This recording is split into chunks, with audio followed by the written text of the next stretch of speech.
Welcome to my historical and criminal stories channel. Please press the bell icon and subscribe my YouTube channel for my new videos. नमस्कार, प्रणाम। Historical and criminal stories में एक बार फिर आप लोग का स्वागत है।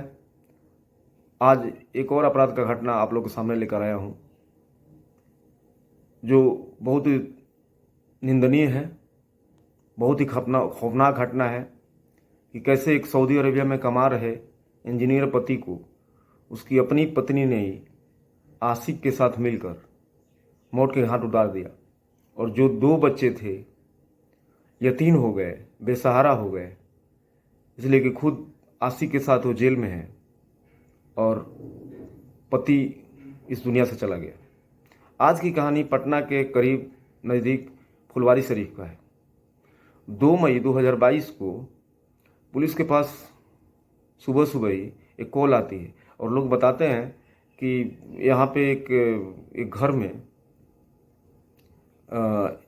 जफरुद्दीन नाम का एक व्यक्ति, उसका शव पड़ा हुआ है, जिसको एक प्रेशर कुकर से मार मार के सर को फोड़ दिया गया और उसका लाश उसका डाइनिंग रूम में पड़ा हुआ है। पुलिस मौके पर पहुंचती है, क्राइम ब्रांच पहुंचती है, ये सारे लोग वहां पहुंचते हैं और घटना का जांच चालू करते हैं। पता लगता है कि घर में 2 बच्चे और उसकी पत्नी, जिसका नाम शहनाज था, वो वहाँ पे रो रो के उसका बुरा हाल था। बच्चे भी रो रहे थे। बच्चों से जब पूछा गया तो बच्चों ने यही बताया कि जब हम लोग सुबह उठा तो हम लोगों ने घटनास्थल पर देखा कि माँ बेहोश पड़ी हुई है और मेरे पिता का शव ऐसे ही खून से लथपथ यहाँ पे पड़ा हुआ था। जब पत्नी से पूछा गया तो पत्नी बताई कि 3 बजे रात को मुझे कुछ हल्ला सुनाई दिया, कुछ अनहोनी जैसा घटना घर में सुनाई दिया, और मैं जैसे उठी 3 लोग मेरे पे झपटे, मेरे गले का चैन तोड़ लिया और मेरे नाक पे कुछ कपड़ा डाले, और उसके बाद मुझे कुछ मालूम नहीं। पुलिस ने मौका का जांच किया, मुआयना किया, शव को पोस्टमार्टम के लिए भेज दिया।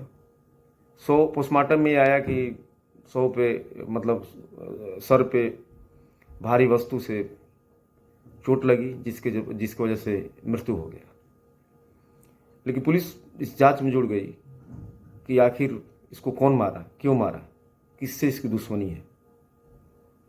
पुलिस ने ये पता किया तो पता लगा कि जफरुद्दीन नाम का जो व्यक्ति है, अभी 1 दिन पहले ही पटना में आया है, जो 2 सालों के बाद घर पे आया है, और ये सऊदी अरेबिया में काम करता था, ये बाहर ही रहता है, इससे जाति दुश्मनी किसी को नहीं है। अच्छा, शहनाज जो बताई थी कि मेरे गले का चैन वो लेके गया, पुलिस ने जब जांच किया तो ये पता लगा कि चैन के अलावा उस घर में से कोई भी सामान मिसिंग नहीं है। यानी जो चोरों का उनको मारने का मकसद था वो चोरी नहीं था, लूट नहीं था, डकैत नहीं था। ओनली शहनाज का एक चैन लेके जाना, इससे आप कह नहीं सकते हैं कि उन लोगों का मकसद था शहनाज जफरुद्दीन की हत्या करना। इसलिए घर में बहुत सारा रुपया और जेवर भी मौजूद था। जब पुलिस, और दूसरा एक और पुलिस को खटका कि घर में कोई फोर्सफुल एंट्री नहीं हुआ है और घर का बाहर जाने के लिए और अंदर आने की एक ही दरवाजा है। ये 3 चीज़ें पुलिस को बहुत खटका रही थी कि घर में बस 3 ही लोग मौजूद हैं, 2 बच्चे और उसकी पत्नी। बच्चे अपने पिता की हत्या करने के लायक अब नहीं है, अभी छोटे हैं। खैर, अभी तो बहुत कुछ हो रहा है, छोटे बच्चे भी बहुत क्या क्या कर दे रहे हैं। और पत्नी, और दूसरा, जब वो लोग चोरी के मकसद से आए तो क्यों ओनली मतलब उसका चैन ही लेके चले गए, क्यों नहीं और सब चोरी किए। इसलिए घर में बहुत कुछ है। दूसरा, एक ही दरवाज़ा है, फोर्सफुल एंट्री नहीं है। जब शहनाज से पूछा गया कि ये लोग तो दरवाजे से आए, कि आप दरवाज़ा लोग बंद नहीं किए थे, तो शहनाज ने बताया कि शायद दरवाज़ा हम भूल गए। जब पुलिस आस पड़ोसी और रिश्तेदार और लोगों से जब पूछताछ चालू की तो ये पता लगा कि जफरुद्दीन जो सऊदी अरेबिया में एक इलेक्ट्रिकल इंजीनियर के रूप में काम करता था और फिलहाल मैं ही घर पे आया था। और मेन चीज़ जो पुलिस को पता लगी, पुलिस को ये पता लगा कि शहनाज जो थी ये बचपन से एक कमाल नाम के लड़के से इश्क करती थी, प्यार करती थी, जो वहीं फुलवारी शरीफ के उसके गांव का ही रहने वाला था। बचपन में जब ये लोग एक स्कूल में पढ़ा करते थे, स्कूल में ही ये लोगों ने अपना इश्क चालू कर दिया था। स्कूल में ही हाथों में हाथ डाल के घूमना, खुलेआम एक दूसरे से बात करना। कुछ बच्चे जो टीचर लोगों के तक ये इन लोगों का लव स्टोरी को बताया, टीचर ने प्रिंसिपल को बताया और प्रिंसिपल ने फाइनली इनके माँ बाप को बुलाया और बताया कि देखिए ये बच्चे दूसरे बच्चे को भी ख़राब कर रहे हैं, ये पढ़ने की उम्र है, अभी ये लोग यहाँ पे इसके फरमा रहे हैं और दूसरे बच्चों को भी ख़राब करेंगे। इसके बाद स्कूल ने एक्शन लिया और इन दोनों का नाम काट के स्कूल से निकाल दिया। शहनाज गिल चूँकि थोड़ा धनी परिवार से थी, लेकिन कमाल बहुत गरीब परिवार से था। कमाल अपने कुछ कामों काज में लग गया और शहनाज गिल का दूसरे स्कूल में दाखिला हो गया, लेकिन फिर भी ये लोग मिलना और जुलना छोड़ा नहीं, एक दूसरे से मिलते रहे। और ये बात वहाँ के आस पड़ोस से छुपी नहीं, सारे लोगों को ये पता लग गया कि दोनों के बीच में रिश्ता है। जो स्कूल में जाती है और ये कमाल जिससे मिलता जुलता है, इस बात का घर वालों को भी पता लगा और घर वाले इससे परेशान होके शहनाज गिल के रिश्ते के लिए आसपास के कई जगहों पे शादी करने के लिए बात की है। लेकिन शहनाज गिल चूँकि जो शहनाज थी उसके इस कैरेक्टर के बारे में बोले, उसके इस गलत बिना शादी का किसी लड़के से संबंध, ये सारे वहाँ चर्चा के विषय बना हुआ था। इसलिए कोई लड़का वहाँ तो मिला नहीं। लेकिन वहाँ से थोड़ा दूर लखीसराय एक जगह है, लखीसराय का एक लड़का बेहद ही शरीफ जफरुद्दीन, जो सऊदी अरेबिया में काम करता था, उसके लिए शादी के लिए उसके घर शहनाज के घर के लोग गए। शहनाज चूँकि काफ़ी सुंदर थी, जफरुद्दीन के घर के लोग उसको पसंद किए और शहनाज के घर के लोग भी पसंद किए, क्योंकि Zafaruddin electrical engineer, Saudi Arabia में अच्छा नौकरी। और फाइनली ये शादी पक्का हो गया और शादी हो भी गया। शादी होने के बाद जफरुद्दीन हर एक साल में छुट्टी आता रहा जाता रहा। इसी बीच इन लोगों को 2 बच्चे भी हुए और जफरुद्दीन बहुत ही आशा के साथ कि मैं 10 रुपये कमा रहा हूँ, मेरे बच्चे, मेरी पत्नी सब ठीक है, और बात करता रहा। इसी बीच इन लोगों को मिलना जुलना कम नहीं हुआ, चूँकि कमाल ने कसम खा के रखी थी हमको शादी करेंगे तो शहनाज से ही करेंगे, नहीं तो पूरी जीवन ऐसे ही रह जाएंगे। तो जफरुद्दीन सऊदी अरेबिया में काम करता था, पैसा भेजता था और ये बिना रोक टोक कमाल से मिला करती थी। अच्छा, इसी बीच जफरुद्दीन ने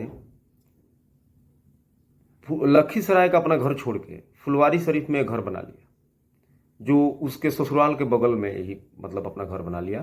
क्योंकि 2 बच्चे थे, पत्नी थी, कुछ ज़रूरत की सामान रोज़मर्रा की चीज़ें पूरा करने के लिए ससुराल के लोग सपोर्ट कर दिया करते थे। तो शहनाज वहीं अपने माँ बाप के घर के बगल में ही एक शानदार बिल्डिंग जो जफरुद्दीन ने उसको बना के दिया था, उसी में रहा करती थी और कमाल बिना रोक टोक आया जाया करता था और उसके साथ रहा करता था। इसी बीच छोटा बच्चा तो थोड़ा छोटा था, उसको हमेशा शहनाज यही बोला करती थी कि पूछता था कि मम्मी ये कौन है, तो बोलती थी कि ये तुम्हारे अब्बू हैं। और बड़े बेटे को भी फोर्स करती थी कि ये तुम्हारे अब्बू हैं। लेकिन बड़ा बेटा तो थोड़ा सा समझदार हो गया था, उसको मालूम था, डेली अपने पापा से बात करता था, पापा घर पे आते थे, पापा उससे प्रेम करते थे, तो उसको थोड़ा सा मालूम हो गया था कि हमारे पापा कौन हैं और मेरे मम्मी और ये जो कमाल है इसके बीच में गलत रिश्ता है और ये लोग कौन है। इसी को लेके उसने पापा से बात करने के टाइम में, यानी अपने पापा से जो जफरुद्दीन है उनसे बात करने के टाइम उसने एक बार बता दिया कि ऐसा ऐसा है, कमाल नाम के अंकल आते हैं घर पे और मम्मी के साथ रहते हैं, हम लोग के साथ रहते हैं घर में। ये बात सुनते ही जफरुद्दीन आग बबूला हो गए और अपने पत्नी को बहुत डांट फटकार कि तुम सुधर जाओ, हमारे 2 बच्चे हैं, हमारी ज़िंदगी अब अलग है, उसकी ज़िंदगी अलग है, सब कुछ तबाह हो जाएगा, सब कुछ बर्बाद हो जाएगा। जफरुद्दीन बहुत समझाने का कोशिश किया, लेकिन इस पे तो इश्क का भूत सवार था और फाइनली इसको बुरा लगा। जहाँ तक इसको संभालना चाहिए इन चीज़ों से, तो इसको ये चीज़ अच्छा नहीं लगा और बहुत बुरा लगा। और ये मिलना जुलना कंटिन्यू रखी। चूँकि जफरुद्दीन को थोड़ा शंका हो गया था, वो मालूम हो गया था, उसने पता लगाया तो ये पता लगा कि नहीं, हमारे समझाने के बाद भी ये मिलना जुलना कम नहीं की अपने दोस्त से, अपने यार से, अपने आशिक से। और फाइनली उसने ये डिसीजन लिया कि जब घर परिवार और इज्जत ही नहीं रहेगा तो मैं पैसा कमा के क्या करेगा। और उसने ये डिसीजन लिया और सऊदी अरबिया से वो नोएडा में आया और नोएडा में एक कंपनी में नौकरी ज्वाइन की और बीवी और बच्चों को दिल्ली बुला लिया। और शहनाज को पूरी तरह से ये मना कर दिया कि पटना अभी नहीं जाना है, और उसको एक मोबाइल दिया, उसका सारा मोबाइल चेक किया और समय समय पर उसको मोबाइल भी चेक किया करता था कि इसमें कोई कॉल डिटेल वगैरह है या नहीं है। 2 साल तक नोएडा की एक कंपनी में नौकरी करता रहा और उसको ये जब लगने लगा कि हमारी बीवी अभी बदल गई है, अभी अपने यार, अपने दोस्त कमाल से बात नहीं करती है, उससे उसका कोई रिश्ता नहीं है, तो इसी साल यानी पिछले साल 2022 में ईद के मौके पे बहुत खुशी से उसने सोचा कि इस बार ईद तुम्हारे मायके यानी तुम्हारे माँ बाप के साथ जो नया घर बनाया हूँ वहाँ पे ईद मनाते हैं। लेकिन इसी बीच जफरुद्दीन को ये मालूम नहीं था कि हमारे पीछे इसके पास एक और मोबाइल है, एक और सिम कार्ड है। जब भी मैं घर से बाहर जाता हूँ तो ये कमाल से बात करती है और कमाल को कई बार इसने दिल्ली में भी बुला के मुलाकात कर चुकी थी। ये बात जफरुद्दीन को मालूम नहीं था और यहीं पे जफरुद्दीन गलती कर बैठता है। और जफरुद्दीन का ये प्लानिंग सुनते ही कि 1 मई को हम लोग पटना आ रहे हैं यानी फुलवारी शरीफ आ रहे हैं, अपने दोस्त, अपने यार, अपने आशिक कमाल को बताती है और ये बार ही उसको बोलती है कि इस बार इसको छोड़ना नहीं है, इसलिए कि हम लोग के लिए सरदर्द बन चुका है, 2 साल से दिल्ली में ले आकर रखा है, इस बार इसको ईद के मौके का फ़ायदा उठाना है और उसको फाइनली ख़त्म कर देना है। और ये लोग प्लान बनाते हैं और जफरुद्दीन को तो कुछ मालूम नहीं था।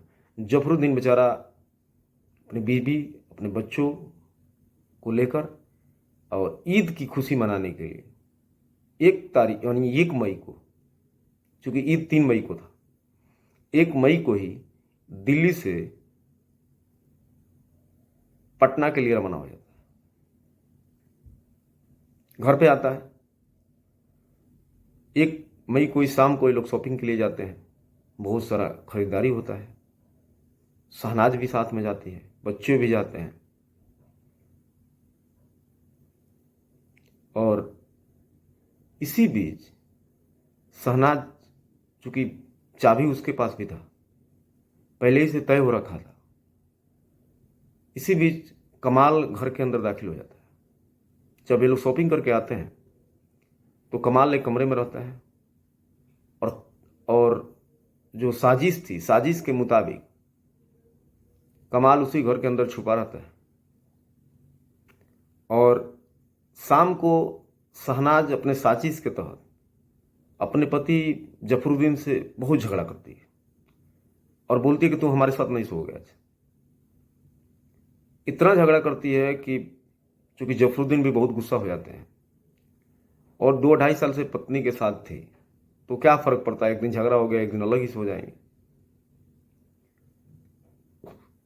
लेकिन वो समझ नहीं पाते हैं कि ये एक्चुअली इसके साजिश का एक हिस्सा है और वो डाइनिंग रूम में ही सो जाते हैं। और फाइनली 3 बजे शहनाज और उसका आशिक कमाल दोनों उठते हैं और उठ के प्रेशर कुकर से उसके सर पे वार करते हैं और घटनास्थल पे वो दम तोड़ देता है।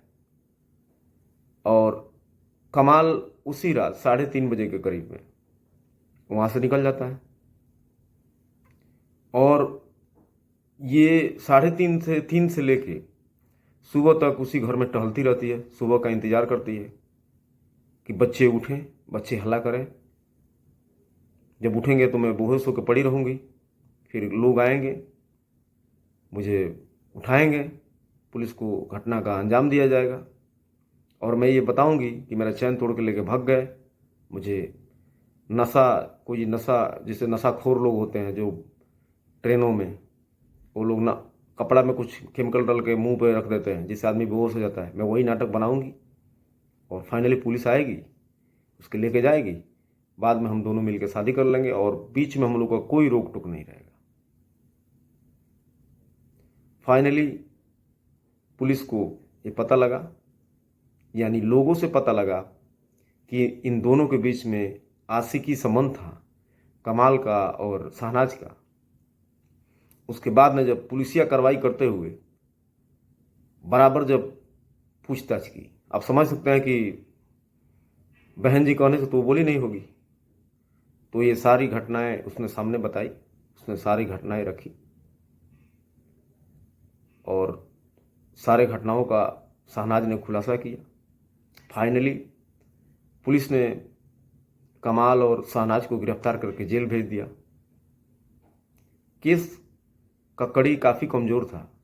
ये लोग चूँकि घटना का अंजाम देने के लिए साजिश तो रचे थे, लेकिन उसमें कुछ कड़ियाँ कम रह गई थी। जैसे घर में घुसने के लिए एक ही दरवाज़ा था, कोई फोर्सफुल एंट्री नहीं था, तो घर का ही कोई मेंबर दरवाज़ा खोला होगा। और शहनाज ने बताया कि दरवाज़ा हम भूल गई थी। ऐसा तो कभी होता नहीं है। एक्चुअली जब भी हम लोग घर में रहते हैं तो कई लोग दरवाज़ा को चेक करते हैं कि दरवाज़ा बंद है या खुला है सोने के वक्त में। दूसरा, चोर जब चोरी करने के मकसद से आए थे तो क्यों उसका एक ही चैन लेके गए और सारा सामान छोड़ दिए। ये बहुत सारी चीज़ें थी जिससे एक केस खुल गया और फाइनली शहनाज और कमाल आज जेल में बंद है। लेकिन दुख तब होता है जो 2 बच्चे हैं उन लोगों को क्या गलती है। माँ ने अपने आशिक के, अपने इश्क में के भूत सवार होने के बाद अपने पति को तो मार दिया और पति खुद भगवान को प्यारा हो गया और माँ अपने आशिक के साथ जेल में चली गई। लेकिन ये 2 बच्चे, इनकी कोई गलती नहीं है और दोनों यतीम हो गए। तो ये मैं आप लोगों से निवेदन करूंगा, आग्रह करूंगा कि मैं ये कहानी कैसा लगा। बिल्कुल सच्चा घटना है। आप जाके फुलवारी शरीफ में जफरुद्दीन और शहनाज के बारे में जब भी गूगल पे मारेंगे तो आप इस कहानी के बारे में पाएंगे। कहानी कैसा लगा आप लोग बताइएगा और कमेंट और मेरे चैनल को सब्सक्राइब कीजिएगा, यही रिक्वेस्ट है मेरा। Thank you.